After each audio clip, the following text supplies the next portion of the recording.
Welcome back to my channel. Kuliah pengantar ilmu ekonomi kali ini, kita bahas tentang keseimbangan umum pasar barang dan pasar uang. Loh, kan ini udah minggu lalu. Eits, bentar. Minggu lalu itu keseimbangan umum pasar barang dan pasar uang tanpa ada kata umumnya. Jadi, beda ya. Nah, nanti kita di sini akan coba cari keseimbangan umum secara keseluruhan. Bukan hanya keseimbangan pasar barang dan keseimbangan pasar uang saja. Yang akan kita bahas pada pertemuan kali ini, yaitu yang pertama tentang konsep dasar keseimbangan umum ISLM. Saya ingatin lagi ya, IS itu adalah keseimbangan pasar barang, dan LM itu adalah keseimbangan pasar uang. Dan yang kedua, yaitu tentang proses penentuan kegiatan ekonomi dalam analisis ISLM, dan keseimbangan ISLM dan penentuan kegiatan ekonomi. Dan yang terakhir yaitu tentang perubahan keseimbangan ISLM. Kita masuk yang pertama tentang konsep dasar keseimbangan umum ISLM. Keseimbangan umum pasar barang dan pasar uang merupakan suatu kedudukan dari berbagai tingkat pendapatan nasional pada berbagai tingkat bunga, di mana dipenuhi syarat keseimbangan pasar barang dan pasar uang. Kalau kita ingat lagi materi sebelumnya, di mana syarat keseimbangan pasar barang itu adalah Y sama dengan C tambah I, dan syarat keseimbangan pasar uang itu adalah MS sama dengan MD, atau jumlah uang yang ditawarkan harus sama dengan jumlah uang yang diminta untuk transaksi, berjaga-jaga, dan spekulasi. Jadi, dalam keseimbangan umum ini, kedua syarat itu harus dipenuhi, yaitu syarat Y sama dengan C tambah I, dan syarat MS sama dengan MD. Oke, paham ya? Berikutnya, proses penentuan kegiatan ekonomi dalam analisis ISLM. Pertama yaitu penentuan keseimbangan IS di pasar barang. Kurva IS bisa bergeser ke kiri atau ke kanan tergantung dari besar kecilnya perubahan variabel eksogen pengeluaran yang menentukannya. Pada minggu lalu saya udah bahas apa itu variabel eksogen dan variabel endogen. Jadi saya di sini nggak akan bahas lagi ya.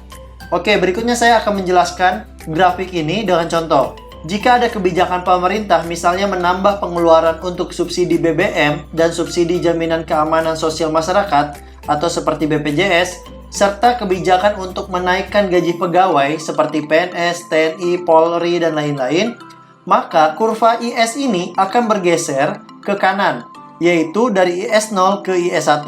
Oke, dari titik A ke titik B, atau dari IS0 ke IS1. Nah, itu terjadi kalau seandainya pemerintah melakukan kebijakan penambahan pengeluaran pemerintah atau yang disimbolkan dengan G, atau istilahnya government.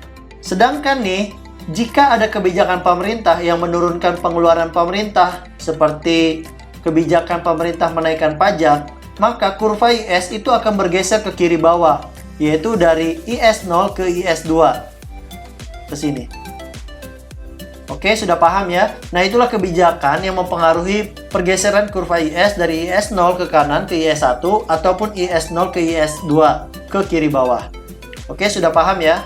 Berikutnya, kita masuk kepada penentuan fungsi dan kurva LM di pasar uang. Yang pertama, penentuan kurva LM dengan pendekatan matematik. Jika permintaan uang untuk transaksi yang disimbolkan dengan LT dengan permintaan uang untuk berjaga-jaga yaitu disimbolkan dengan LJ, kita sebut sebagai L1, dan permintaan uang untuk spekulasi yang disimbolkan dengan L2, sehingga permintaan uang itu MD sama dengan L1 tambah L2. Itu minggu lalu sudah kita bahas. Sedangkan penawaran uang adalah jumlah uang yang beredar pada saat itu atau MS. Nah, di sini ada contohnya. Diketahui LT sama dengan 0,2Y, LJ untuk berjaga-jaga 0,5Y, dan uang untuk spekulasi yaitu 50 kurang 5R. Sedangkan jumlah uang yang beredar atau JUB atau sama dengan penawaran uang yaitu sebesar 200M. Bagaimana cara menyelesaikan persoalan ini? Kalian bisa menyaksikan apa yang saya kerjakan.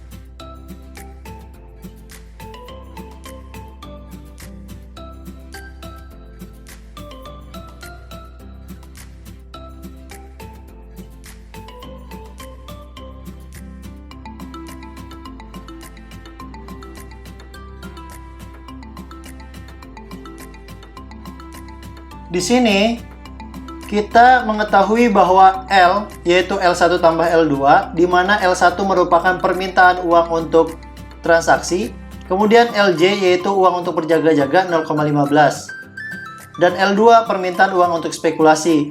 Seperti pada pertemuan sebelumnya, dibahas bahwa keseimbangan pasar uang itu adalah terjadi ketika MD sama dengan MS. Maka MD itu adalah uang untuk transaksi ditambah uang untuk berjaga-jaga ditambah dengan uang untuk spekulasi sama dengan MS penawaran uang. Berikutnya kita masukkan LT-nya, kita masukkan 0,2Y, LJ-nya 0,15 dan L2-nya adalah 50 kurang 5R. Dan MS-nya penawaran uang yaitu 250 miliar. Kita selesaikan ini dengan penjumlahan dan kita pindah ruaskan, kita memperoleh fungsi LM-nya yaitu 571,43 tambah 14,29R. Nah, ini adalah fungsi LM. Oke, sudah paham ya? Kalau sudah paham, kita lanjut ke penentuan kurva LM dengan pendekatan grafik. Nah, di sini ada grafiknya. Di sini di sumbu X yaitu pendapatan nasional dan sumbu Y yaitu tingkat suku bunga. LM tingkat keseimbangan pasar uang. Saya akan memberikan contoh, misalnya pemerintah mengenakan kebijakan moneter. Contoh kebijakan moneter yang dilakukan misalnya penambahan jumlah uang yang beredar atau JUB dengan cara mencetak uang baru sementara tingkat suku bunga tetap. Nah, tingkat suku bunganya kita perhatikan ini tetap. Di garis ini, maka kurva LM akan bergeser ke kanan bawah dari LM0 ke LM1. Jadi, ke sini bergesernya. Loh, di sini kok bisa naik pendapatan nasional pas dicetak uang dari Y0 ke Y1? Ya, karena uang tersebut dipakai buat investasi. Terus kenapa nggak dicetak uangnya banyak-banyak aja, biar bisa pendapatan nasional ikut naik? Ya, nggak bisa kayak gitu juga kali. Pernah dengar kata inflasi kan? Nah, inflasi itu disebabkan karena terlalu banyak uang yang beredar, sehingga nilai uang tersebut jadi berkurang. Sedangkan di sisi lain, harga barang terus naik. Nah, itu adalah kenapa kita tidak bisa mencetak uang sebanyak-banyaknya, kemudian untuk membayar hutang. Nah, ketika pemerintah mencetak uang dengan jumlah banyak, itu akan membuat nilai tukarnya atau nilai uang tersebut semakin berkurang. Oke, sudah paham ya? Jadi nggak bisa sembarangan untuk mencetak uang. Oke, berikutnya kita masuk kepada keseimbangan ISLM dan penentuan kegiatan ekonomi. Keseimbangan umum itu terjadi pada perpotongan antara kurva IS dan kurva LM. Contohnya seperti ini. Perekonomian suatu negara memiliki fungsi konsumsi rumah tangga sebesar C sama dengan 40 tambah 0,6Y dan fungsi tabungan pada perekonomian adalah S sama dengan min 40 tambah 0,4Y dan fungsi investasi yang dipengaruhi suku bunga yaitu I sama dengan 80 kurang 4R sedangkan jumlah uang yang beredar dianggap tetap atau sebesar MS sama dengan 200M. Sementara itu, masyarakat di negara tersebut juga memiliki permintaan uang yang masing-masing adalah permintaan uang untuk transaksi atau LT atau disimbolkan juga dengan MT yaitu 0,25Y dan permintaan uang untuk berjaga-jaga LJ atau disimbolkan dengan MJ 0,15Y dan permintaan uang untuk spekulasi yaitu M2 sama dengan 160 kurang 4R. Yang ditanya, tentukanlah nilai tingkat bunga dan tingkat pendapatan nasional pada keseimbangan ISLM tersebut. Nah, untuk cara menyelesaikannya, kalian bisa memperhatikan apa yang saya kerjakan berikut ini.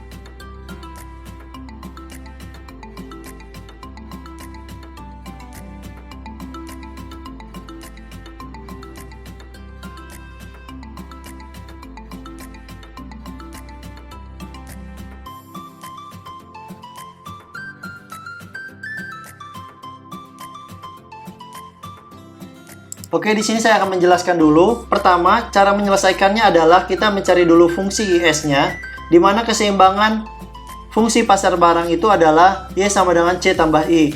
C sudah diketahui tadi di soal, yaitu 40 tambah 0,6Y dan investasi 80 kurang 4R. Nah, di sini kita memperoleh Y-nya 300 kurang 10R. Ini adalah fungsi IS atau keseimbangan pasar barang. Di sini kok bisa 0,4Y? Karena ini diperoleh dari Y kurang 0,6Y. Jadi 1Y dikurangi 0,6Y maka 0,4Y. Oke, sudah paham ya? Berikutnya langkah kedua, kita mencari fungsi LM, yaitu keseimbangan pasar uang. Di mana keseimbangan pasar uang itu adalah MD sama dengan MS. Jumlah permintaan uang sama dengan penawaran uang. Permintaan uang yaitu M1 tambah M2. Permintaan uang yaitu 0,4Y tambah 160 kurang 4R sama dengan 200. Maka kita di sini memperoleh fungsi LM sama dengan 100 tambah 10R. Ini adalah fungsi LM atau fungsi keseimbangan pasar uang. Diminta untuk mencari nilai keseimbangan umumnya. Untuk mencari keseimbangan umum, ini yang belum kita pelajari pada minggu lalu. Untuk mencari keseimbangan umum itu adalah IS sama dengan LM. IS-nya kita masukkan persamaan ini, 300 kurang 10R. Kita masukkan di sini, 300 kurang 10R. Dan fungsi LM-nya 100 tambah 10R dari sini. Maka di sini kita memperoleh R-nya atau tingkat suku bunganya yaitu 10. Oke, sudah paham ya? Berikutnya yang diminta adalah kita untuk mencari berapa sih tingkat pendapatan nasionalnya, konsumsinya berapa, investasinya berapa, savingnya berapa, dan nilai uangnya berapa. Uang untuk transaksi, uang untuk berjaga-jaga, dan uang untuk spekulasi. Nah, di sini kita diminta untuk mencari itu. Cara untuk menjawabnya, kalian bisa memperhatikan lagi apa yang saya kerjakan.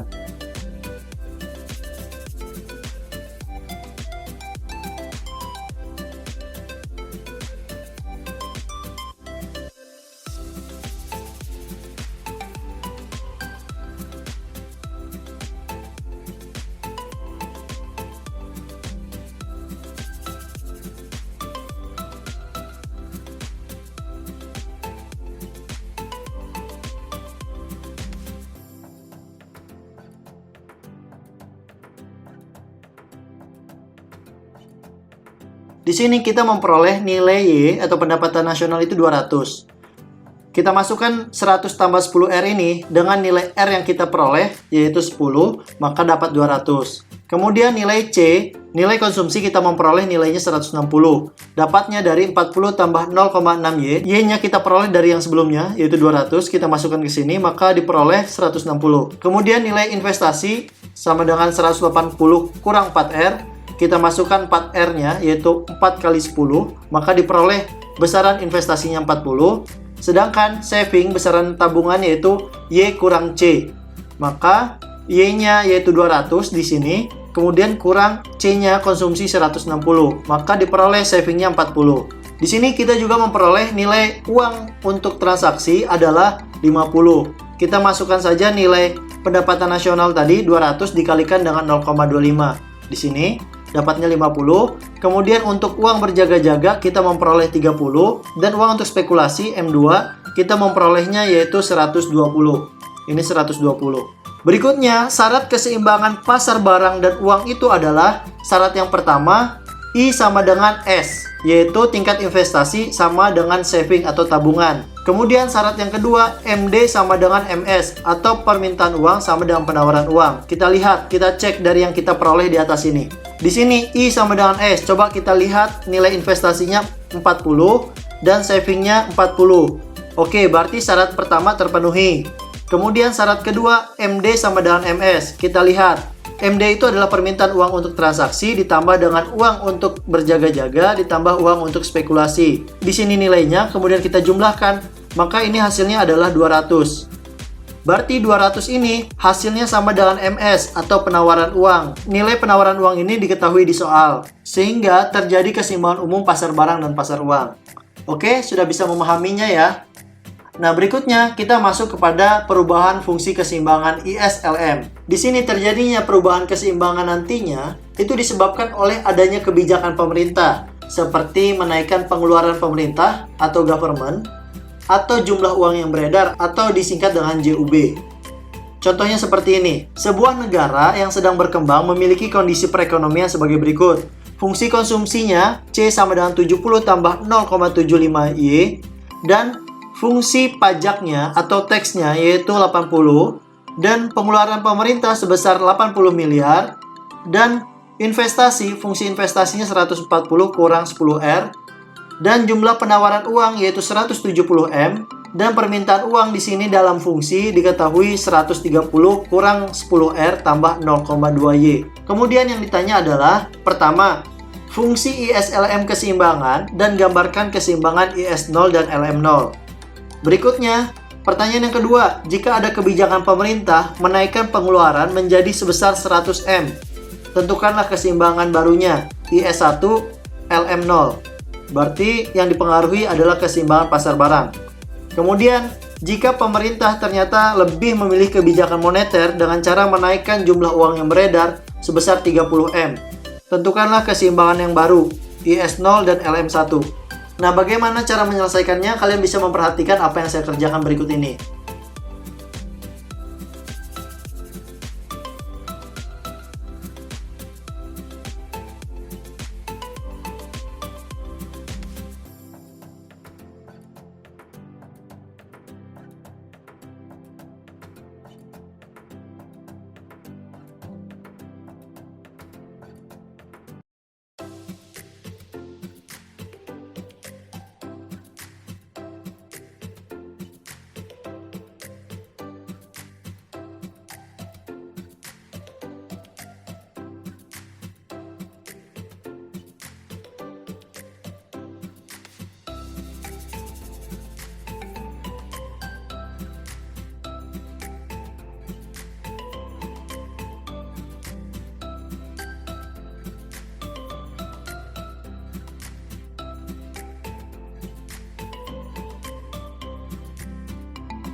Nah, di sini kita udah menyelesaikannya.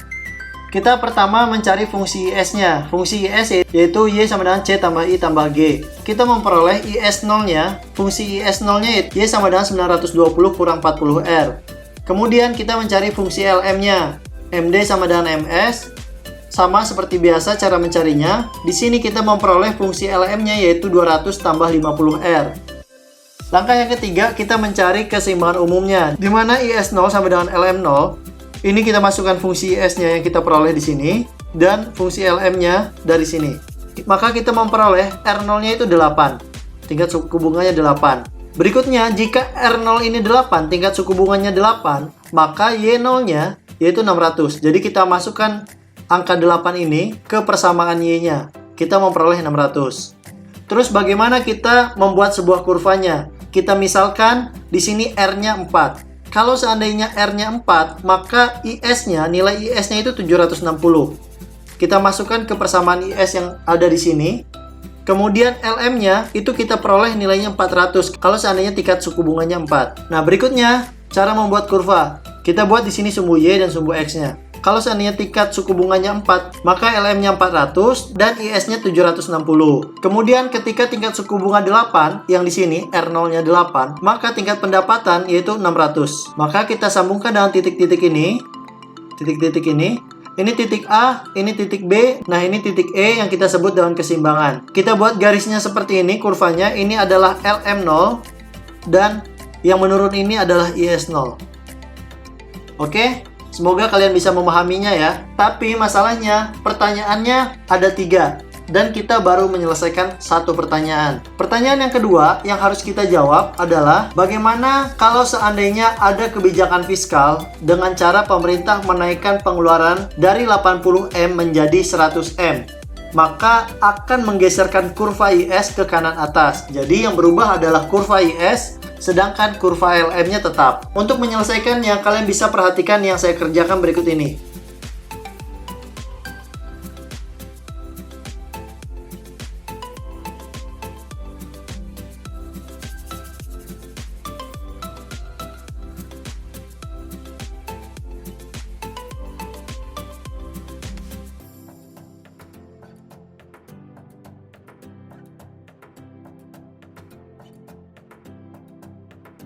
Di sini kita sudah menyelesaikan kalau seandainya terjadi perubahan pengeluaran pemerintah dari 80M menjadi 100M.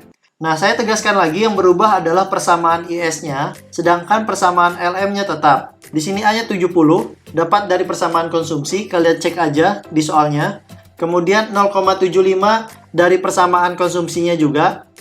Berikutnya 80 dari tax, kemudian 140 kurang 10R yaitu adalah investasi. Dan G adalah government. Nah, inilah yang kita masukkan. Yang awalnya 80 menjadi 100. Kemudian, 1 kurang 0,75. 0,75 sama dengan ini nilainya dari B, persamaan konsumsi. Di sini kita memperoleh fungsi IS yang baru, yaitu 1000 kurang 10R. Berikutnya kita mencari keseimbangan IS1 dan LM0 yang baru. Jadi yang berubah adalah IS-nya. Tadi kita sudah dapat IS0, di sini IS1. Sedangkan LM-nya tetap. Jadi 1000 kurang 40R sama dengan 200 tambah 50R. Kita memperoleh R1, kalau tadi R0, di sini R1-nya 8,89. Kalau R1 ini kita masukkan kepada persamaan IS, kita memperoleh nilai Y-nya 644,50. Oke, paham ya?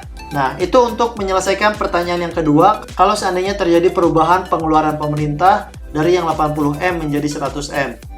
Kita masuk ke pertanyaan yang terakhir untuk menjawabnya. Jika ada kebijakan moneter dengan cara menaikkan JUB sebesar 30M, maka kebijakan kenaikan JUB ini akan mampu menggeserkan kurva LM ke kanan bawah. Jadi, dengan ada kebijakan ini yang berubah adalah kurva LM atau fungsi LM, sedangkan IS-nya tetap. Bagaimana cara menyelesaikannya? Kalian bisa perhatikan yang saya kerjakan berikut ini.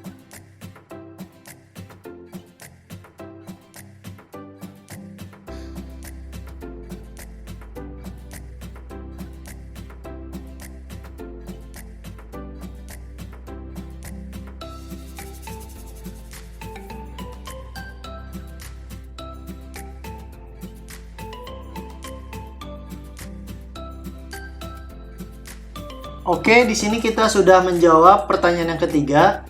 Di sini yang berubah adalah fungsi LM-nya. Di mana untuk mencari LM-nya yaitu S1 sama dengan MD0. Kenapa MS1? Karena jumlah uang yang beredar yang berubah. Yang awalnya 170 bertambah 30 menjadi 200. Kalau fungsi permintaan uangnya sama, tetap. Jadi di sini kita memperoleh fungsi LM yang baru yaitu Y sama dengan 350 tambah 50R. Kemudian kalau kita mencari keseimbangan umum di mana menggunakan IS0 dan LM1 yang baru kita dapatkan, maka kita memperoleh tingkat suku bunga yang kedua, R2 yaitu 6,33. Kalau seandainya 6,33 ini kita masukkan ke fungsi IS atau LM-nya, kita memperoleh Y2 yaitu 666,50.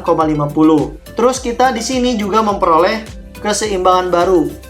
Kalau seandainya kita masukkan IS1 itu yang tadi, yang sebelumnya, yang pada soal yang kedua. Dan kita cari juga keseimbangan dengan memasukkan LM1-nya, di mana IS1 sama dengan LM1. Nah, IS1 tadi 1000 kurang 40R, dan LM1 yang ini 350 tambah 50R yang dari sini.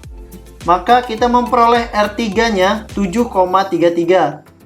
Dan kalau seandainya R3 ini kita masukkan ke salah satu fungsi, baik itu fungsi keseimbangan pasar barang ataupun keseimbangan pasar uang, kita memperoleh Y3 yaitu 711. Nah, bagaimana grafik perubahannya? Bisa kita lihat pada slide berikutnya. Grafik perubahannya akan seperti ini.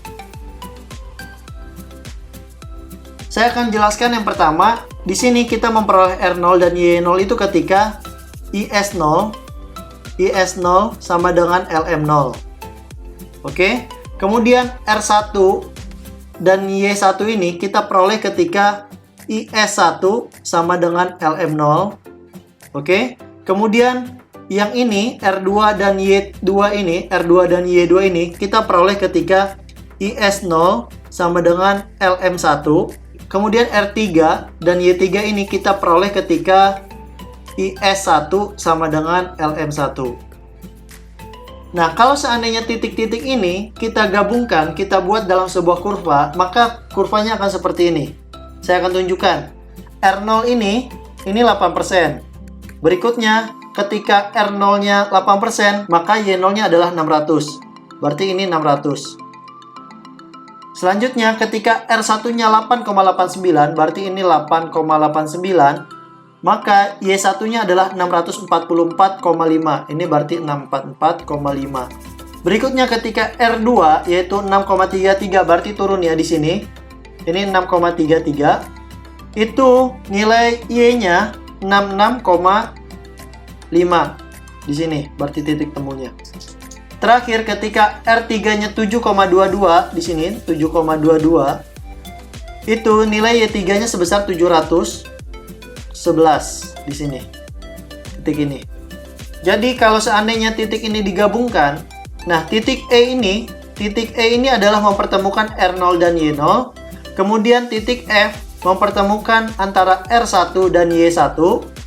Titik G itu mempertemukan antara R2 dan Y2. Kemudian titik H ini mempertemukan antara R3 dan Y3. Dan ketika kita buat kurvanya, ini adalah IS0, ini IS1, dan ini LM0, dan ini LM1. Oke, semoga kalian bisa memahaminya dengan baik. Baik, sampai di sini dulu perkuliahan kita kali ini. Mohon maaf kalau ada kesalahan. Thanks for watching and see you next time.